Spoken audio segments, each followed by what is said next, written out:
আমি চতুর্দিকের আওয়াজ বন্ধ করে দেই, পাখির আওয়াজ বন্ধ করে দেই, পশুর আওয়াজ বন্ধ করে দেই, সিএনজি ড্রাইভার আর অটো ড্রাইভারদের গাড়ি গ্যারেজে জমা দিয়ে দেই, সব দোকানদার ব্যবসায়ীরা যার যার কর্ম ছেড়ে তারা ঘরে ফিরে আসে, চতুর্দিক বন্ধ করে দেই।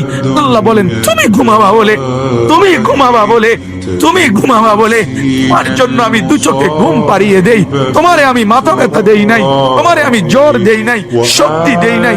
আজকের রাত এই জ্বর সর্দি থেকে মুক্ত রাখছি, তো আমি আল্লাহ তোমাকে ঘুম পাড়াবো বলে। তোমার মা অসুস্থ, বাবা অসুস্থ, ছেলে অসুস্থ, স্ত্রী অসুস্থ, যদি এমন বিপদের খবর হইতো তাহলে তুমি ঘুমাইতে পারতা না।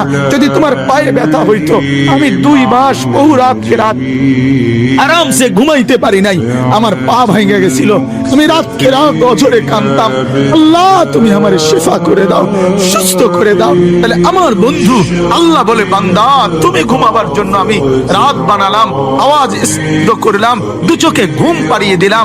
তুমি দেখো না বান্দা, চতুর্দিকে খাট পাওয়া যায় বাজারে, আলম পাওয়া যায়, লেফ পাওয়া যায়, তোষক পাওয়া যায়, সব তো বাজারে পাওয়া যায়, কিন্তু 2 চোখের ঘুম তো বাজারে পাওয়া যায় না। আমি ঘুম পাড়াই, আমি ঘুম পাড়াই, আমি ঘুম পাড়াই, আমি ঘুম পাড়াই। তোমার মা ঘুমায় যায়, তোমার বাপ ঘুমায় যায়, তোমার স্ত্রী ঘুমায় যায়, তোমার বন্ধুরা ঘুমায় যায়, তুমি যেই নারীকে ভালোবাসো সেও তো ঘুমায় যায়। আমি আল্লাহ আমি জেগে থাকি। রাত 2টায় যদি তোমার পেশাব করতে উঠতে হয়, বাথরুমের জরুরত হয়, আমি ঘুমাই না, আমি 2 চোখ খুলে দেই, আবার তোমাকে ঘুম থেকে জাগিয়ে দেই। তো আল্লাহ বলেন এত কিছু করি আমি, আমি আমি বিনিময়ে আমি কি একটা সেজদা পাই না?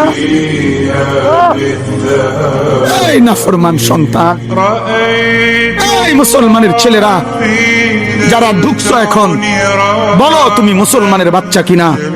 মুসলমানের বাচ্চা যদি হয়ে থাকো, কেন সেজদা করলে না? কেন 1 প্যাকেট বিরিয়ানি খাইতে আসলা? কেন আসলা বেটা?